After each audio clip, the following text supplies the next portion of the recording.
कहानी 5,000 रुपए की। एक साहब सफर में थे कि रास्ते में नमाज का वक्त हो गया। उन्होंने करीब एक मस्जिद देखकर वहां नमाज पढ़ने का इरादा किया। जब नमाज पढ़ने के लिए मस्जिद के पास गए तो उन्हें ख्याल आया कि मेरी जो सवारी है और सामान है कहीं चोरी ना हो जाए, तो मैं ऐसा करता हूँ, इसको किसी के हवाले कर देता हूँ। अभी वो ये सोच ही रहे थे कि उन्हें मस्जिद के पास एक नौजवान नजर आए। वो नौजवान के पास गए और उन्हें बताया कि मैं नमाज पढ़ना चाहता हूँ, क्या तुम मेरी सवारी और सामान की हिफाजत कर सकते हो? नौजवान ने कहा, क्यों नहीं, आप बेफिक्र होकर नमाज के लिए जाएं, आपकी सवारी और सामान का मैं ख्याल करूँगा। वो साहब बहुत खुश हुए और नमाज के लिए चले गए।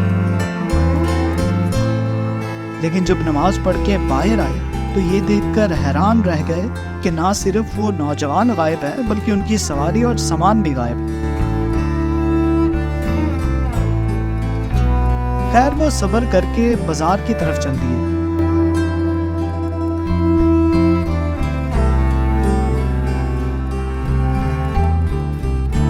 एक दुकान के पास से गुजर रहे थे कि उन्हें अपनी सवारी नजर आई।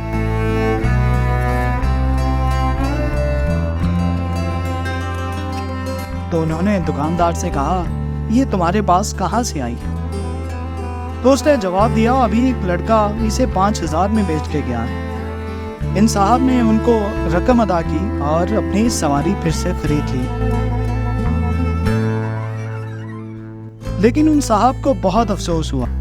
तो उन्होंने दिल में सोचा, ऐ अल्लाह के बंदे, अगर सब्र कर लेते तो ये 5,000 हराम ना होते। दुकानदार ने पूछा, तो उन्होंने दुकानदार को बताया, जब मैं नमाज पढ़ रहा था तो सोच रहा था कि उस हिफाजत के बदले में उसको 5,000 रुपए दूंगा, मगर अफसोस जल्दबाजी की वजह से इसने अपनी कमाई हराम कर ली। अगर थोड़ा सब्र कर लेता तो ये 5,000 जायज तरीके से इसको मिल जाते। इंसान को रिस्क उतना ही मिलता है जो अल्लाह ने नसीब में लिख दिया है। हराम या हलाल तरीके से हासिल करना हमारे अपने इख्तियार में है।